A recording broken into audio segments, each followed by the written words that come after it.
नमस्कार दोस्तों, अभी आप क्या सोच रहे हैं ये बात मुझे पता है कि आप टेंस की वीडियो कई बार देख चुके हैं, लेकिन अभी तक आपको इंग्लिश नहीं आता। आपने टेंस सीखा, ट्रांसलेशन सीखा, लेकिन आपको इंग्लिश फिर भी क्यों नहीं आती? ये एक ही रीज़न है कि आपने अभी तक टेंस को सीखा ही नहीं है। आपने शॉर्टकट में सीखा, ट्रिक से सीखा, कभी आपने डिटेल में टेंस को नहीं सीखा। अगर एक बार आप डिटेल में टेंस की पूरी नॉलेज ले लेते हैं, अच्छे ढंग से टेंस को समझ लेते हैं, उसके बाद इंग्लिश की कहानी ख़त्म हो जाएगी। जितने भी लोग चाहते हैं कि वो इंग्लिश के धुरंधर बने, जहाँ भी खड़े हों तो इंग्लिश में हमेशा टॉप रैंक रहे, कभी ऐसा ना सुनना पड़ जाए या बर्दाश्त करना पड़ जाए कि हमें इंग्लिश नहीं आती है।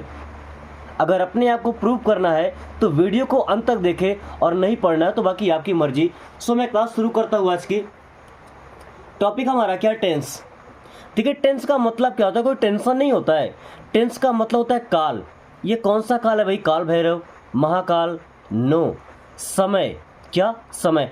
अब आप एक बात सोचिए, समय कितने प्रकार से हो सकता है भाई? हम कोई भी काम करेंगे, या तो अभी कर रहे हैं, या तो कर चुके होंगे, या तो करेंगे। ओके, या तो काम चल रहा होगा, या काम हो गया था, या काम होगा। केवल 3 समय होता है ना। सबसे पहला टेंस होता है हमारा प्रेजेंट टेंस। अगर सबसे पहले टेंस की बात करें तो होता है प्रेजेंट टेंस। अब देखिए, प्रेजेंट का मतलब क्या होता है दोस्तों? प्रेजेंट का मतलब होता है वर्तमान। प्रेजेंट मीन्स क्या होता है? वर्तमान। और टेंस मीन्स होता है काल। तो इसे हिंदी में लिखते हैं वर्तमान काल। वर्तमान काल। अगर आप चाहते हैं कि आप भी मेरे जैसे टीचर बन जाए केवल टेंस सीख करके, तो ये वीडियो तो आपको बिल्कुल मिस नहीं करना है। प्रेजेंट टेंस को क्या बोलते हैं? वर्तमान काल। एक आध एग्जाम्पल देखते चले क्या? जैसे वह जा रहा है। क्या? वह जा रहा है। वह जाती है। वे पढ़ते हैं। ये सब क्या है? एग्जाम्पल्स हैं प्रेजेंट टेंस के। और ख़ास बात क्या होती कि जो हा हलवाई है ना, हिंदी पढ़े हैं, हा हलवाई, ये सब में आता है। मेन पहचान यही होती है प्रेजेंट टेंस की।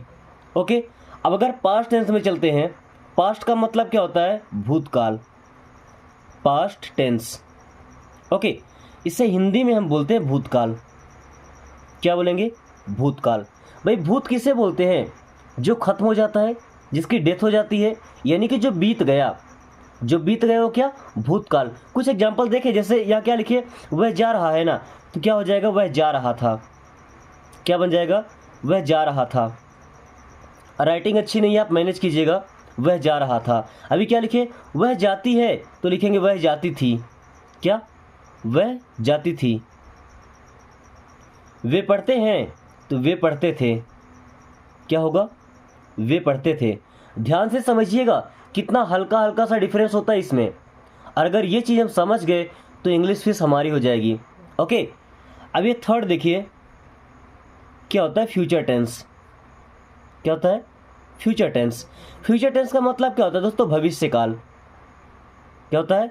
भविष्य काल। यानी कि फ्यूचर में होने वाली जो चीज़ें हैं, भविष्य में होने वाली जो चीज़ें हैं, उनको हम जिस सेंटेंस से डिफाइन करते हैं वो फ्यूचर टेंस कहलाता है। कुछ एग्जांपल देखें क्या? जैसे वह जा रहा है, वह जा रहा था। अब फ्यूचर में क्या हो जाएगा? वह जा रहा होगा। क्या? वह जा रहा होगा। इसको चेंज करते हैं, वह जाती थी। क्या हो जाएगा? वह जाएगी। क्या? वह जाएगी। वे पढ़ते थे, वे पढ़ते होंगे। क्या? वे पढ़ते होंगे। आपको क्या एक मेजर डिफरेंस दिखा होगा इनमें कि जो प्रेजेंट टेंस वाले हैं उसमें लास्ट में हा आ रहा है, हूँ, ऐसा कुछ आ रहा है। जो पास्ट टेंस में था, थी, थे, ऐसा कुछ आ रहा है। ओके, और जो फ्यूचर टेंस उसमें गा, गे, गी। मेन डिफरेंस आपको समझ आ रहा है? ये सबसे बेसिक है। ओके, ये तो जब बच्चा पहले दिन स्कूल जाता है, अगर टेंस सिखाया जा रहा है तो सबसे पहले उसे ये जानना ही चाहिए। ओके, अभी होता क्या है कि इन तीनों टेंस के अलग अलग 4-4 प्रकार होते हैं। क्या? अलग अलग 4 प्रकार होते हैं। चलिए उनको भी समझ लेते हैं कि कौन कौन से 4 प्रकार होते हैं। ओके,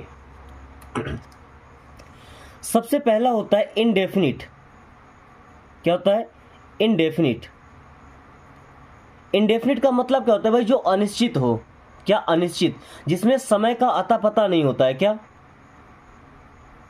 समय का पता ना हो, समय के बारे में हम ना जानते हो। वो किसी भी टेंस में हो सकता है, प्रेजेंट में, पास्ट में, फ्यूचर में, तीनों में होगा। ओके। और दूसरा टेंस होता है कंटिन्यूअस। क्या? कंटिन्यूअस। आपने कभी सुना होगा किसी काम को बोलते हैं कंटिन्यू करो। कंटिन्यू करना मतलब क्या? काम जारी है, काम जारी है यानी कि काम चल रहा है। बस इन बातों को आप ध्यान रखते चलिए, क्योंकि अभी जब हम ट्रांसलेशन शुरू करेंगे, कोई डिटेल से समझेंगे, तो यही बातें आपसे पूछी जाएंगी। ओके। जो थर्ड हमारा होता है वो होता है परफेक्ट। परफेक्ट का मतलब होता है कि काम पूरा हो चुका है। क्या? काम पूरा हो चुका है, हो चुका है या हो चुका था। ओके, तीनों टेंस में जाएगा। और चौथा होता है परफेक्ट कंटिन्यूअस। इसे सुन के आपको थोड़ा सा अजीब लगेगा कि परफेक्ट और कंटिन्यूअस दोनों कैसे हो सकता है भाई। यहाँ तो कंटिन्यूअस अलग है, यहाँ परफेक्ट अलग है, यहाँ परफेक्ट कंटिन्यूअस दोनों साथ में आ गया। इसका मतलब क्या होता है कि भाई काम अधूरा है। अब काम अधूरा का मतलब क्या? कि आधा काम पूरा हो चुका है और बाकी का काम अभी हो रहा है। चलिए, जब एग्जाम्पल लेंगे तब आपको अच्छे से समझ आएगा, लेकिन आज हम डिटेल में समझने वाले हैं। सबसे पहले समझेंगे प्रेजेंट इंडेफिनिट टेंस को। क्या? सबसे पहला टेंस हम ले रहे हैं प्रेजेंट इंडेफिनिट टेंस। आपकी क्लास यहाँ से शुरू हो रही है। Present indefinite tense. प्रेजेंट का मतलब क्या हो गया? वर्तमान। प्रेजेंट मीन्स क्या हो जाएगा? वर्तमान। इंडेफिनिट का मतलब क्या हो जाएगा? अनिश्चित, जो निश्चित नहीं हो, समय का पता नहीं होगा। टेंस का मतलब होता है काल या समय। चलिए शुरू करें आप। सबसे पहले इसकी पहचान देख लो कि इसकी पहचान क्या होगी। पहचान देख लें।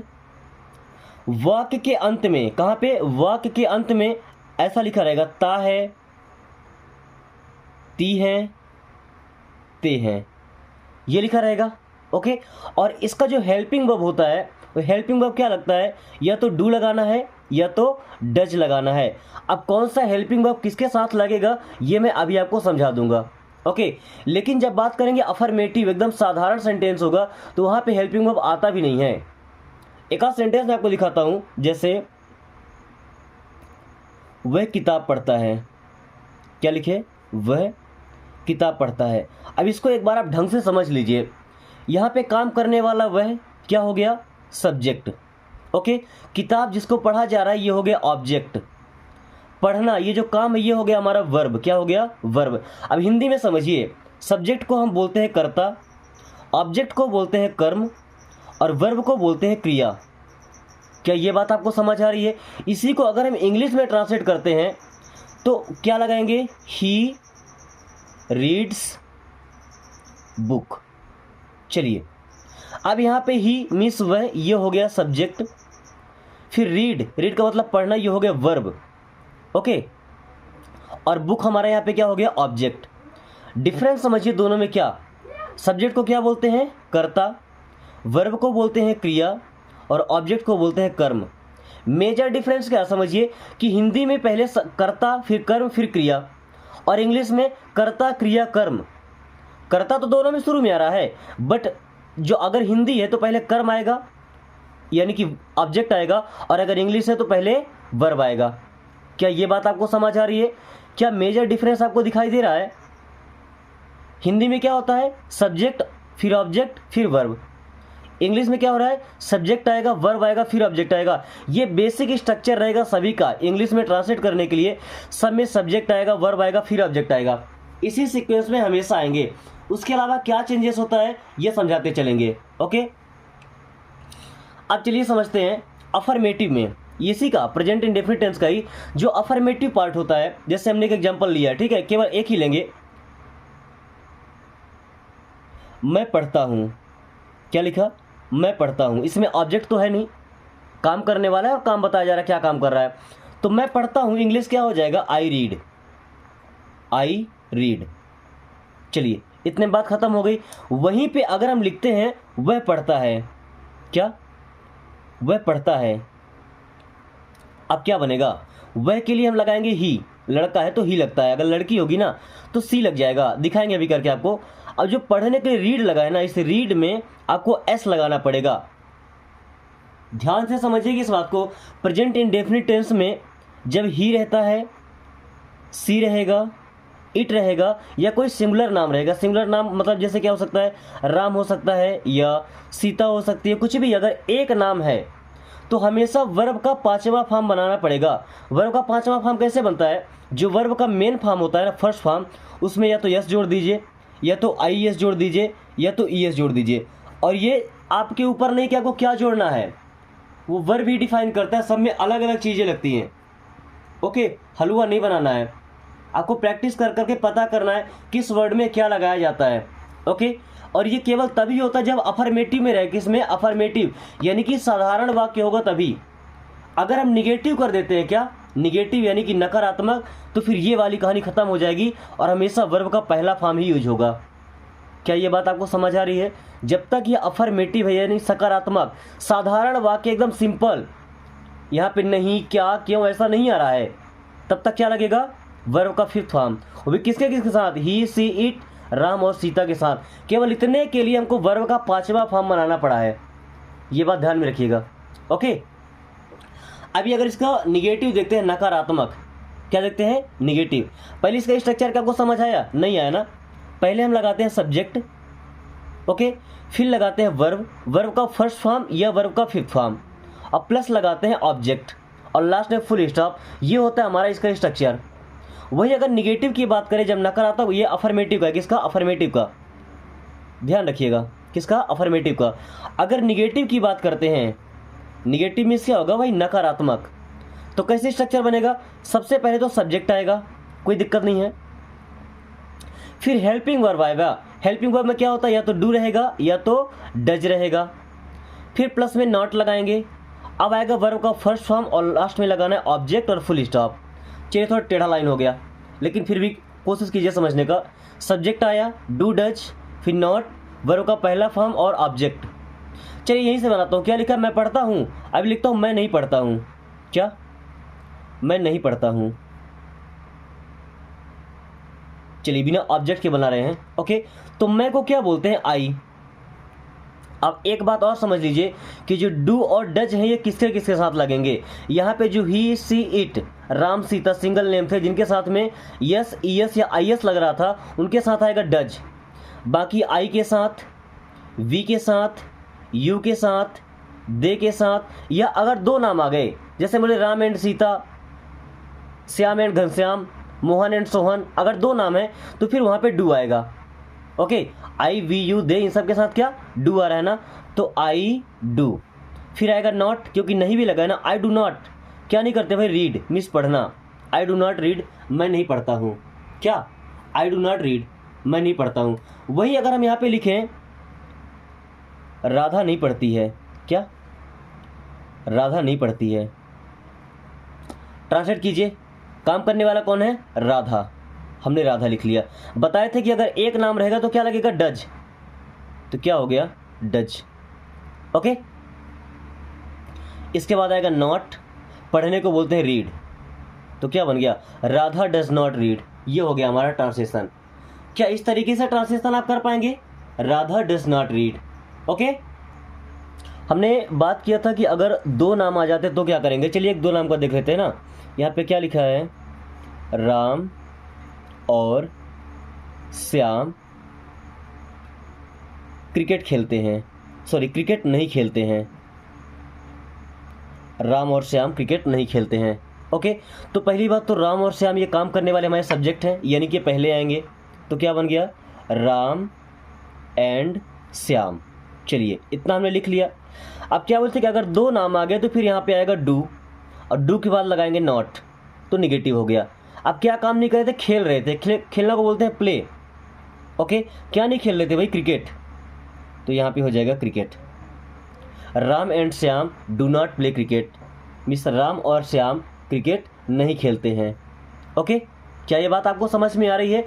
वहीं जब हमको इंट्रोगेटिव बनाना होगा, मैंने आपसे कई बार बोला कि अगर कोई हेल्पिंग वर्ब सेंटेंस के शुरू में आ रहा है तो इंट्रोगेटिव सेंटेंस बन जाता है। कैसे, क्या आपको समझ आया? क्योंकि इंट्रोगेटिव का रूल ही होता है। देखिए, जब हम इसका इंट्रोगेटिव बनाएंगे, इंट्रोगेटिव यानी कि प्रश्नवाचक। क्या? प्रश्नवाचक। तो सबसे पहले हमारा हेल्पिंग वर्ब आएगा, या तो डू लगाएंगे या तो डज, सब्जेक्ट के हिसाब से जो वहाँ पे रिक्वायरमेंट होगी।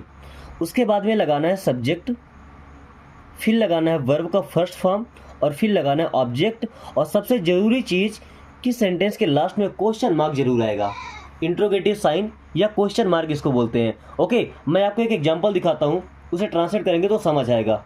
ओके, जैसे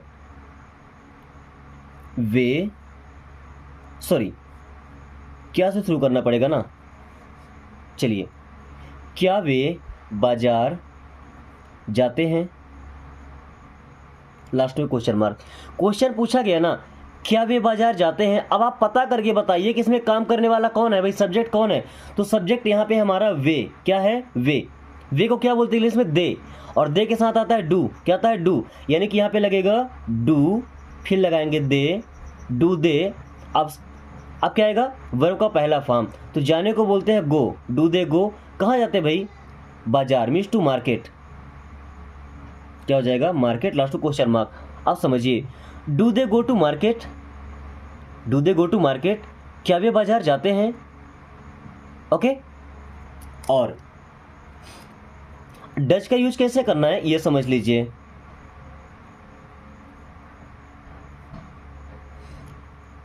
क्या वह गाना गाती है,